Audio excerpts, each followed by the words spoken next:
中国人常说民以食为天，食以康为先。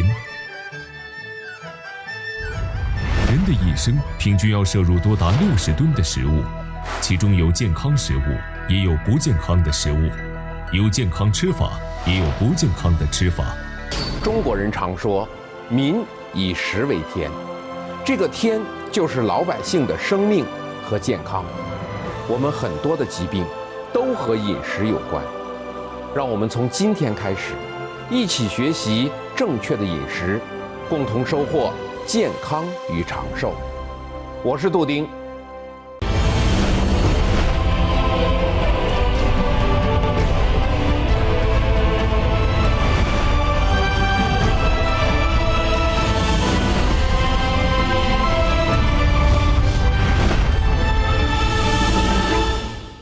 咳嗽不是小问题，认知错误要注意。是不是觉得咳嗽是个小问题啊？是啊，没什么大事儿啊，也用不着有什么特别注意的，是不是？对呀，就咳2下，有时候喝点水就好了。你看，告诉大家这个认识，首先错误。气管有年龄，我们应该怎样判断？老师啊，这气管老化的后果也太吓人了。对，那杜老师啊，我们怎么样能知道现在的气管年龄呢？实用养生知识，保健问题答案，尽在本期节目。每天开门7件事，柴米油盐酱醋茶。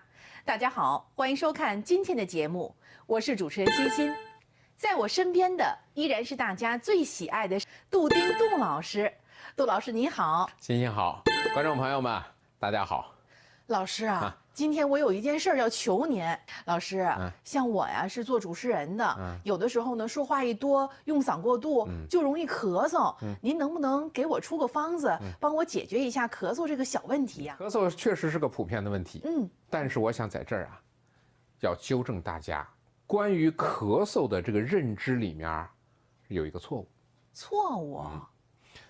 很多人欣欣啊都跟你一样的一个想法。是不是觉得咳嗽是个小问题啊？是啊，没什么大事儿啊，也用不着有什么特别注意的，是不是？对呀，就咳2下，有时候喝点水就好了。你看，告诉大家这个认识，首先错误。咳嗽是什么呢？其实它本身是我们身体的一个叫自我防护的手段。自我防护手段？保护自己的。那按您的意思，咳嗽还是好事儿？那不是。你看，这我就有点像咳嗽，对吧？咳嗽其实不能用好坏来区分，它是人体自我保护气道、呼吸系统的一个手段当我们的这个气管支气管或者是肺泡里边如果说有一些就是传统医学呢称之为痰的我们现在称之为异物、脏东西的我们就会通过这种咳嗽把这些有害于健康的诸如痰呀这样一些东西怎么给它排出去。原来咳嗽是这样一种情况啊。对。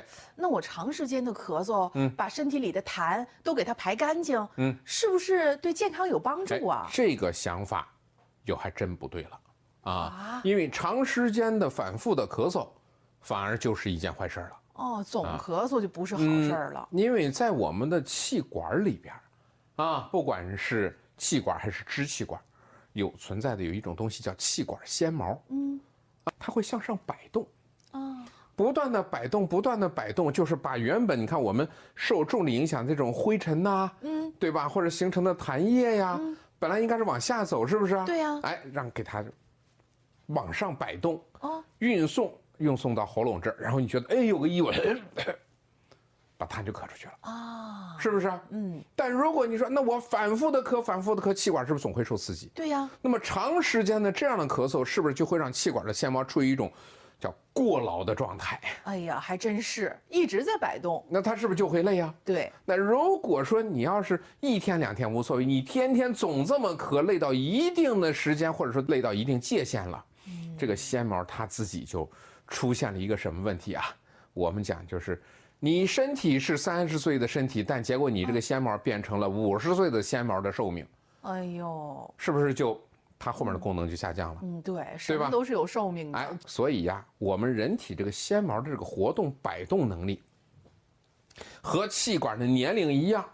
那杜老师啊，如果气管的年龄过大，就像您说的过劳了，会对我们的身体造成哪些影响呢？这时候就要想到了，如果我们气管里面的这些我们看不到的这个东西，这个纤毛一旦它的这个过度的劳累，是不是慢慢的排痰的功能就下降了？对呀，直接一扬脖子，剪刀咔嚓一剪刀，气管切开，插个管子下去。哎呦，这太先把痰吸出来，再直接把气倒进去，否则的话，人真的是能被活活的憋死的。我天哪！但是说这个话，谁愿意在这嗓子上砰一剪刀下去再打个洞？没人愿意，对吧？是。但是那个时候是没办法呀，你不这样来，生命就受到威胁了。你不打这个洞，人都没了，对不对？甚至可能还会出现更加复杂的其他的一些治疗的一个障碍。对吧？那到底是什么样的一个后果呢？你看啊，我曾经遇到一个很特殊的病人，这个病人的特殊在哪儿呢？60多岁的一个女性，姓刘，她是10几年的咳嗽，伴有大量的痰液，她平时呢痰多了也不舒服呀，经常就是化痰的、止咳的、化痰的、止咳的，但是就有一年冬天的时候咳嗽、发烧，还有呼吸急促情况是反复出现，所以到这个时候，我们讲你什么平常的方案解决不了的时候，我们要怎么办？送医院。对呀，对不对？老伴儿赶紧把他送到医院，送医院一检查，结果检查的结果就是片子一出来之后，哎呦，可把我们这些就是说临床医生真是吓够呛，把你们这些经验丰富的大夫都吓得不轻。那这刘阿姨她到底是怎么了？就是在检查的时候给这位刘女士，我们拍了平片，也做了 CT，我还把这个片子带到了咱们节目现场那我们一起来看看吧。大家来看看，这是平片，对吧？我们大家很多人都拍过这个片子，对不对？这样看区别不是很大，但是当我们看到它的什么呢？看到它的 CT 的时候，吓一跳。就是它的一侧的肺叶的位置，就是白花花的一片，整个肺部就是在这个显影上看不出来了，或者我们讲消失了。我的天啊，怎么还能莫名其妙的消失了？那杜老师，这究竟是怎么回事CT 上显示出来的，单看这个片子，正常我们说左右两侧的肺叶一个大一个小而已。但是什么呢？但是我们看它一侧的肺部不显影了，或者说几乎就是看不到了。就像我们刚才说的，消失了。对，另外一侧的肺部是非常的大，也就是说一个肺在工作，另外那个肺不工作，所以工作那个肺就特别的累。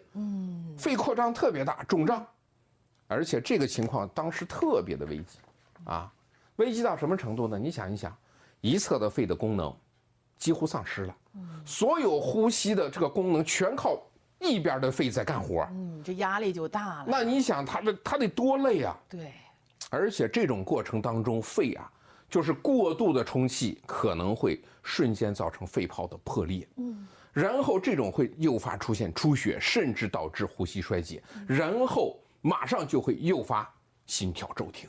一旦发生这个，那抢救都抢救不过来。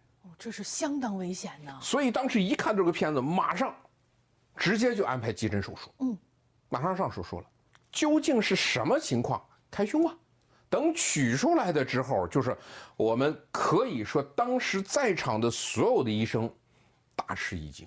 大吃一惊。那老师，取出来的究竟是什么东西我看到的时候，我都觉得，我说天哪，这是我从医这么多年我头一回见到。取出来了一颗像树根一样的痰根。像树根一样的痰根，是不是就是由痰形成的？像您说的像树根一样的东西对其实就是什么？就是痰液多年的蓄积，但是它一点一点的会失去水分，会形成像干结的那种情况，就会形成我们叫痰栓，咱们都知道血栓，对。是不是？是。但在气道当中，气管里面会形成这种痰栓，而这种痰栓的走形和我们肺部气管、支气管的那个走形是一模一样的。所以如果大家不清楚，可以看看我们前面这个啊，我们这个组织模型，人体组织模型上面能看到肺那个支支叉叉的，其实是不是就跟那个树根一样？是啊，啊，就是整个的气道里面全部这个痰就呼满了，呼到一起，哎呦，把整个的这个肺这个气道堵死了。结果呢就出现了这一侧的肺完全不工作，出现了影像学上看到左肺消失的这样一个情况。老师啊，这气管老化的后果也太吓人了。对，那杜老师啊，我们怎么样能知道现在的气管年龄呢？啊，其实这个呀也很简单，就是我们大家完全可以从一些特别基础的症状上来判断一下，哎呦，我们的气管是不是老化了？啊，气管的年龄和我们实际的年龄是不是相同啊？哦，那您快说说判断方法吧。一个，首先排除掉气候的影响啊，因为有些地区，比方说特别干燥的，啊，特别阴冷潮湿的地区，自然就会受的影响比较大。那除去这些外在环境之外，就是如果说，哎，我们光是咳嗽，但是呢，哎，痰很少，那么这种情况就是说，其实我们气道啊，也就是说气管的实际衰老的程度并不是很严重，就是我们的年龄加上个1到3岁，就是我们气管的这个年龄。哦，那如果说我们1年当中啊，持续的咳嗽，哎呀，一算一算，差不多得有3个月以上的时间，而且呢，就是白天咳嗽，睡着了呢就还好，晚上就不那么咳嗽了。那么关键一点，除了咳嗽之外，有痰。还有痰。对，那么这时候我们就知道这个气管的实际年龄啊，就比我们本身的年龄多衰老了5年的时间。哦，有痰的话就要加5年了。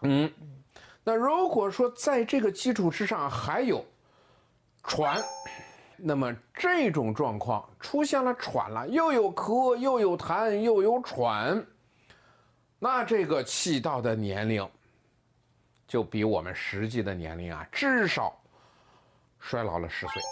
哎呦，这就要加10了。这就比较严重了。对吧？是。但还有呢，如果说我们不光是咳嗽，还有咳痰，而且还发生喘的这种情况之外，还有像心慌、胸闷、心悸啊这样的症状都出现的话，那实际我们呼吸系统的这个衰老的程度，就比我们的年龄啊，至少要加上15岁以上的程度。哎呦，这个气管年龄就更大了。听了杜老师的讲解之后啊，电视机前的观众朋友们，我觉得呢，咱们可以自己算一算，自己的气管年龄是多少。对。那杜老师，我们怎么让气管恢复到实际年龄的状态呢？就是怎么能让气管能年轻起来，是吧？对。那其实我想刚才已经讲过了，大家应该也知道，气管里面有一个特殊的纤毛。对，是不是啊？就是气管里面这个纤毛的活力，就是气管年龄的一个体现。如果气管纤毛的这个活动力强，是不是就能把痰给排出去啊？对呀，它就有力量摆动啊，对不对啊？那但是如果说气管纤毛劳累了，或者说劳损了，那么自然排痰能力就弱了。是。那咱们是不是就得要给这个气管纤毛，说白了，你得给它做一些养护吧？对呀。就好像机器，你是不是还得时不时的给上点润滑油呢？对呀，都得做保养的。如果要说到这一点，就不得不提一提说咱们的阳气。这个阳气就相当于保养剂了。对，其实只有把阳气补充足了，这个气管的纤毛呢，它的劳损程度就减低了，而且运动的活力就强盛了，就相当于什么呢？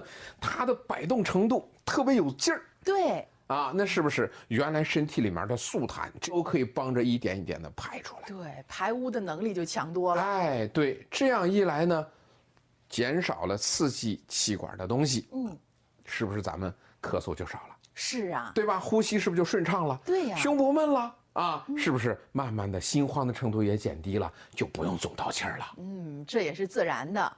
董老师，我也知道阳气足百病除。对。那在生阳补阳之后，真的会有这么神奇的效果吗？你看我们说实践是出真知的，对吧？你像我有一个患者，我记得他叫张秀娥，好像是名字您还记住了？因为他那个咳嗽也是咳起来要命，你要知道10几年呐。哦，那么在经过了调理治疗之后，他恢复的怎么样了呢？周老师你好，我曾经是你的患者张秀娥。我咋回事呢？我那个哮喘、咳嗽，我有病都10几年了，咳嗽震得我肚子疼，腿也胖，震得我腿也胖，完了痰也多。你看没办法，咋整啊？整个痰罐子吧，痰罐离不了了，吐一口痰就往痰罐里吐，这会儿吃药呢，吃药也不见效。完了，我遇到了杜老师，喝的药我就见效了，胸就不那么闷了，痰也少了，腿也不那么胖了。等了用了一个月以后呢，我呢自己也能上市场溜达了。用半年呢，我把痰罐子也给扔了，因为啥？不用痰罐子，没有痰了。谢谢杜老师。张秀娥阿姨恢复得很好，哎，连多年用的痰罐子都扔了。她为什么会恢复得这么好呢？如果给我们的身体组织器官有足够的阳气的充盛的补充，会发生什么变化？对于张秀娥，那么当然系统的治疗自然是需要的，因为她这个疾病我们必须要进入到医院进行调整了，所以呢，不光是需要像手无方这样的生阳第一方的应用，说快其实倒也快，差不多1个多星期的时间，就是胸前不憋不闷了。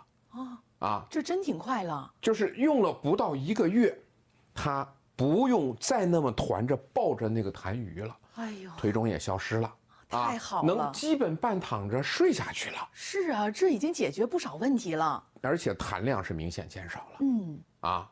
那么半年之后再来看病复诊的时候，当时很激动啊，他这么说的，他说：“杜大夫啊，你是不知道啊。你还记得我以前捧着的那个痰盂罐子吗？”我说我记得呀，我呀在我们家楼下，我找了块大石头，我给它砸得扁扁的，我给它扔在垃圾箱里面，我以后再也不想用它了。那个破玩意儿，我见都不想再见了。那个心情啊！哎呀，所以呀，其实咱们想一想，当病把人拿住的时候，那个人是得多难受。是啊，当然说像张秀娥，她后来恢复的，可以说很好。那不就是通过我们的温阳、通阳、生阳、补阳，内外共同结合，把这个周身的阳气补充足了。对，是不是？肺气充盛了，清气升，浊气降，肺气一足，整个呼吸系统的功能，包括腺毛的摆动的，肯定都得到了很好的修复和改善。对吧？气管通畅了，你不憋闷不喘了，是纤毛活力修复了，体内的脏东西也都排出去了，身体自然也就一步一步的就恢复起来了。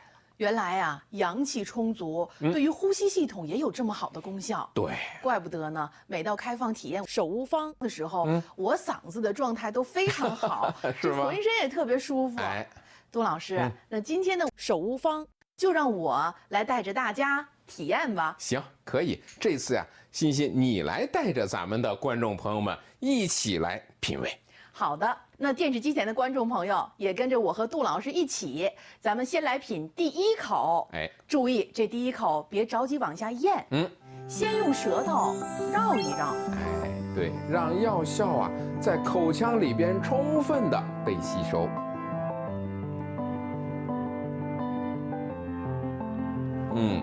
第一口品完了之后，那接下来，老师，我们一起来抿第二口。第二口啊。寒，对，第二口的寒呢，是通过我们舌下的神经啊，更好、更快的吸收，然后再给它咽下去。对，那么这一口下肚啊，大家应该能感觉到，就是这个药酒啊，在食道当中，它的走向方向，蔓延开，最后啊，就会能感觉浑身啊开始。那种热乎乎的感觉是吧？确实就是这个感受啊。那下面呢就是第三口润了。你抿一口之后呢，就拿那个舌尖啊，一点儿一点儿的把手无方往你的嗓子里去送，慢慢的润下去。对，暖乎乎的，是不是啊？没错，有了从上到下贯通的感觉之后，那下面就是最后一口品了。慢慢的去回味，慢慢的感受这个过程，而且全身都暖乎乎的，会非常的舒服。哎呀，欣欣现在总结的是越来越好了，这也是真真切切的品味到手无双妙处了。是吧？当然我相信你说的这些一定是在你身体里感觉到阳气被提升的那种直观的感受，是不是？特别享受。那我再问你，欣欣，既然你这么好的、这么明确的感受，你知道为什么手无双能有这么快的提振阳气？就是你看，你喝了4口，就有这么明显的感觉了呢。老师啊，这个你考不住我，我还真知道。因为我们用的呀都是野生的道地药材，还有手乌和制阴之水，不仅选用的是原料好，那对于生产工艺呢，您也是要求的尽善尽美啊。这些东西结合在一起，才让手乌方有这么好的效果。对，其实，从医学的角度来说，有医可以诊治，但是到了治疗的时候，自然需要用药。而用药之法必须得坚守炮制工艺，所以古人才叫炮制虽繁必不敢省人工，品味虽贵必不敢减物力的原则。只有这样来生产手无双啊，我们说宁缺毋滥，对，不能通过是降低质量，是去提高那个产量啊，这样一来呢，实际的效果那自然是打折扣，甚至于可能我们希望能够达到治病救人目的的药，就失去了它原本的目的了。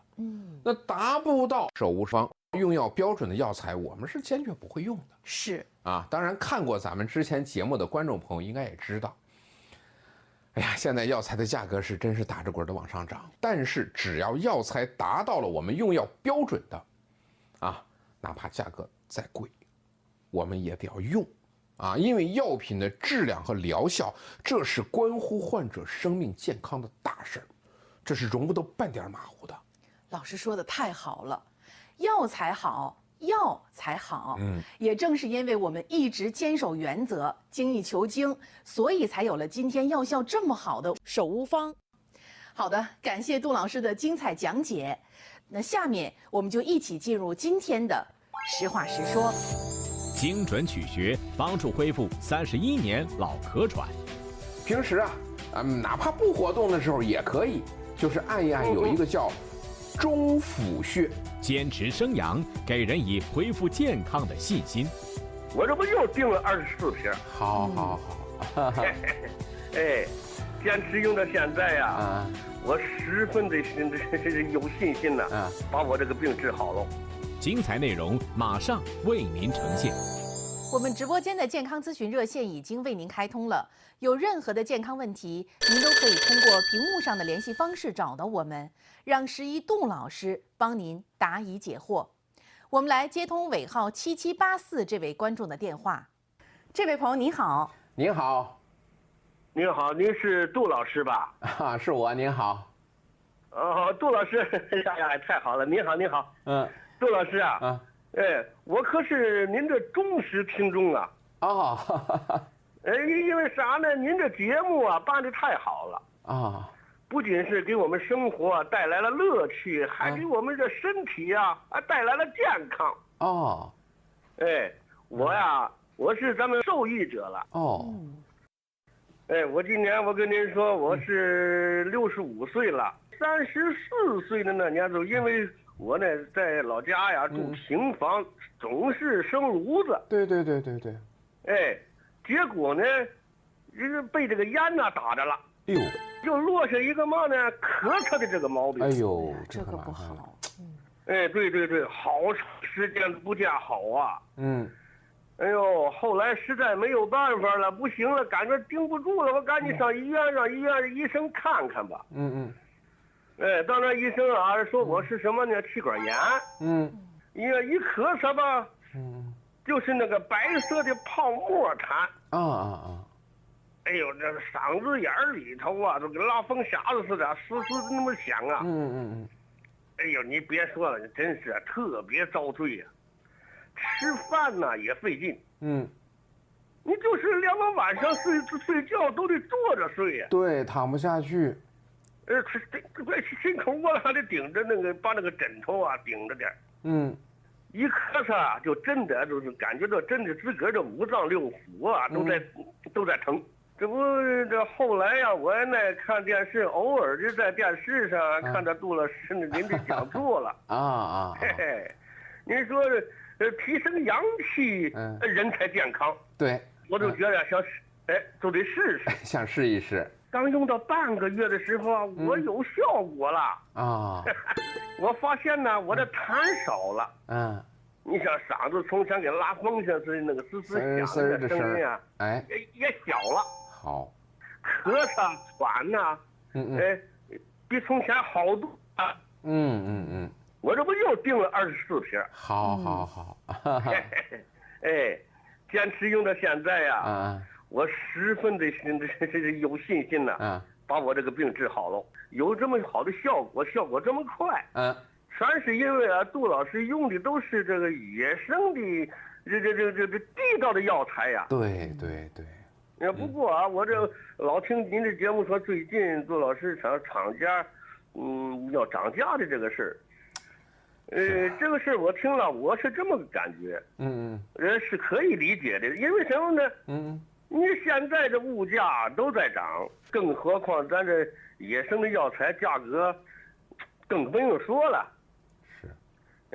不过我这么想，能把我的病治好，再难，我少吃少喝我也得用。哎呀。真的非常感谢咱们大家伙的理解呀。其实我的原则其实也很简单，手无方的质量一定是放在第一位的。对，你达不到手无方，用药标准的药材我们坚决不用。因为这是什么呢？我们是要解决人的健康的问题，关乎于生命的问题。哎呀，我说吧，现在价格这个事儿啊，其实我也在想办法。能不涨最好是不涨如果要是厂家非要涨价我也尽我所能吧，尽量控制，争取给到咱们大家的少涨一点哎呀，这太好了，真让杜老师您费心了。哎呀，我也别耽误你那么长时间了。没事呀，我有什么事再给你打电话。行，今天时间的关系，咱还真不能说太多，得跟您说再见了好，杜老师，谢谢您，杜老师，太谢谢了，不客气，再见。好，再见。只用了不到5个月的时间，就能把31年的咳嗽调理得这么好，在维护咱们观众健康上，杜老师您和手无方都功不可没，而您又把手无方的质量放在第一位，达不到手无方用药标准的药材呢，您坚决不用，用的都是道地的野生药材。所以手无方才会有这么好的效果。我要代表咱们的观众感谢您，不光要感谢您给我们讲的日常养生知识，也要感谢您对手无方质量的严格把控。只有这样，才能让大家伙们不光能得到明确的疗效，用着也放心。好，接下来呢，我们来接通尾号8349这位观众的电话。这位朋友你好。您好。你好。是杜老师吗？是我呀。哎呀，可有别忘了谁打出同样电话，这是我莫大的荣幸啊！哎呦，荣幸谈不到。让您久等了。我是大连人的哈。哦，您是大连的。今年74岁。哦。看了你的看电视，就无意当中看到你节目，我就被你节目给吸引住了。我还欣赏你讲的讲座。谢谢。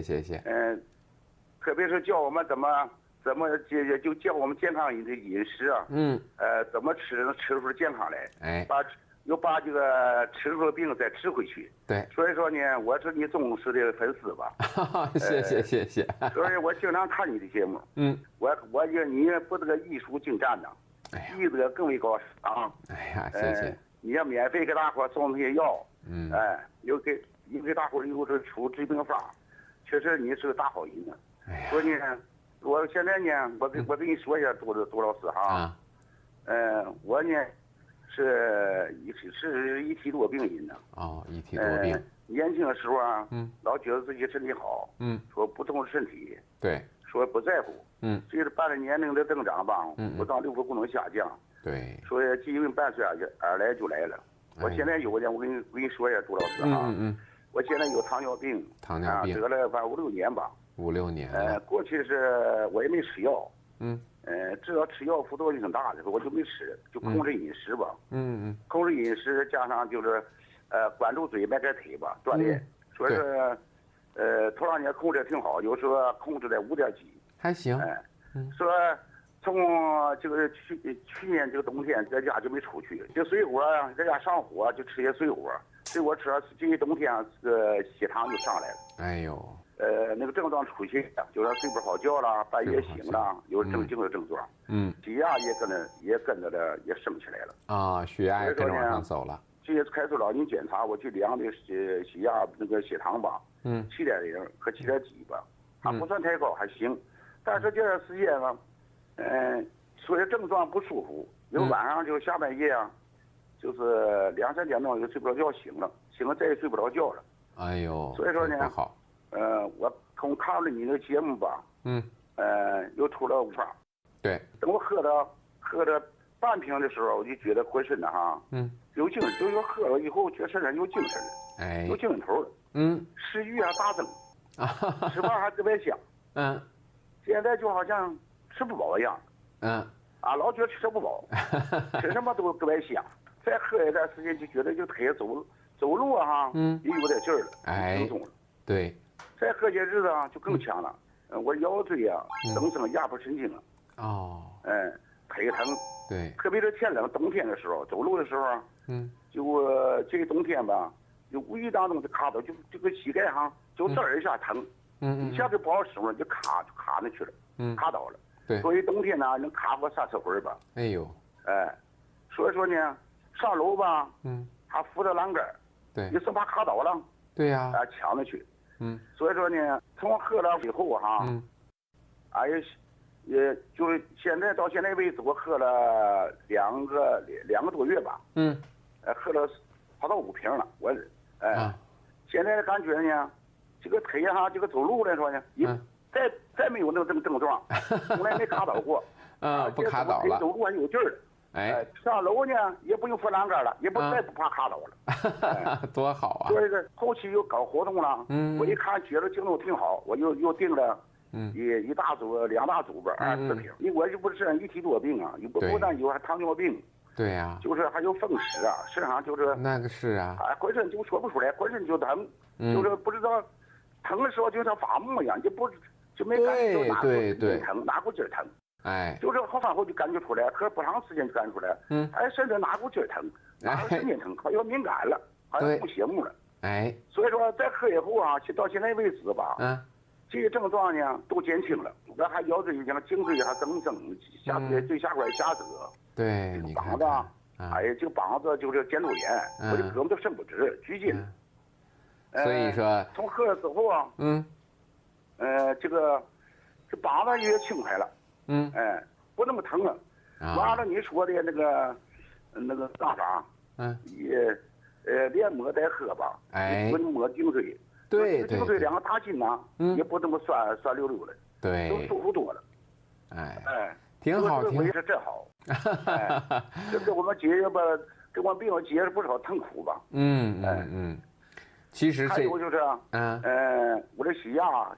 因为血糖上之后啊，这压也跟着上来了。对，160，高压160，低压得90多吧。哎呦，所以说压差还挺大。我喝了这个以后哈，血压现在就是145吧，就下来了。低压在80几，不到90，我觉得。多好啊！不到90吧。挺好。在我身上这方在我身上见到效果了。现在来说呢，我喝完后，就是说就像你出的还有那个，保护金丹吧，还有奇形延寿方吧，说这3大法宝吧，对，我都要想办法利用起来，就是，跟到你杜老师吧，咱们把健康掌握在自己手上，跟着你杜老师，我一定跟到你在健康路上走下去吧。好。我相信呢，有杜老师的干出保护行吧。我身上所有病，都能好。把10个病呢再吃回去。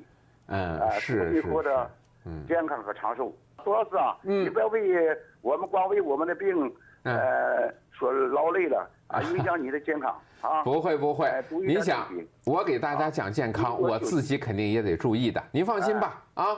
好，谢谢杜老师。不客气。好，怎么样？麻烦你了。再见。再见。好。好的，我们来接通尾号2139这位观众的电话。这位朋友你好。您好。哎，你好。杜老师吗？是我，您好。我把情况给你汇报一下。这是看来是我们的老朋友了啊。那行，您跟我说说您的情况吧。我和老伴儿都是那个中式怪中。天天从头看到尾。我今年78了。哟，都78了我这个是一身多病啊！一身都有病。这个30多年来，这个老慢支。30多年的老慢支。这个高血糖。高血糖。高血压。肠胃不好，老肠胃炎。老的肠胃炎。那您心脏怎么样啊？心脏不好。心酸肺酸。哎呦。现在目前这个表现比较重。前列腺肥大。原来前列腺还肥大颈椎也不好。颈椎也不好。哎呦。这个还有老寒腿。老寒腿。这个病都这个到身上了，前几年都是这个年最多在10多次住院。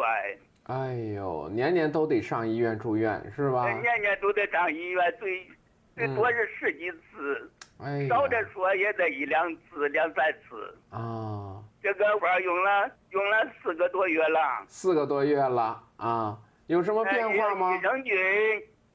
益生菌用了2个多月了。气血双补用了1个多月。这个用药以后，这改变的方面也有不错。老便秘解决了。最大的问题是今年冬天没住院。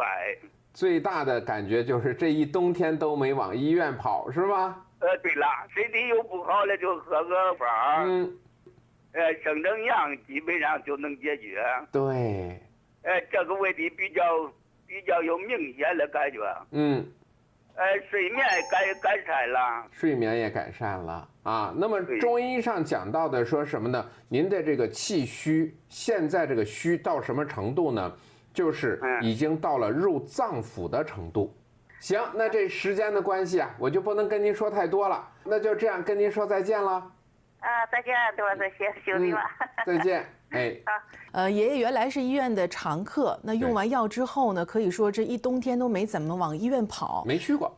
那将来呢，还有什么样的身体的变化，也随时跟我们联系。好的，感谢杜老师的精彩解答。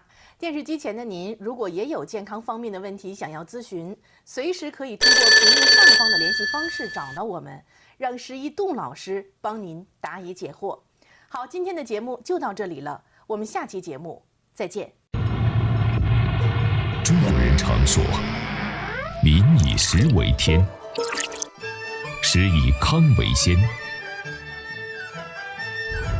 人的一生平均要摄入多达60吨的食物，其中有健康食物，也有不健康的食物，有健康吃法，也有不健康的吃法。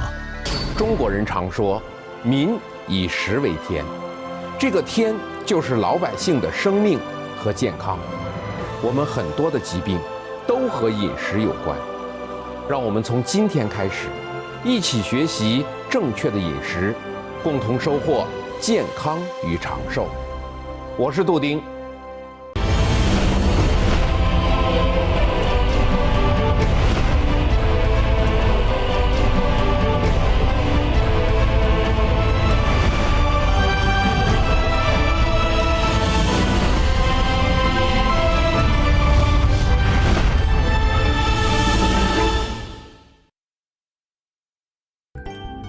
精彩剧集由对血管好、对心脏好的丹参保心茶特约播出。他们是隐蔽战线的情报尖兵，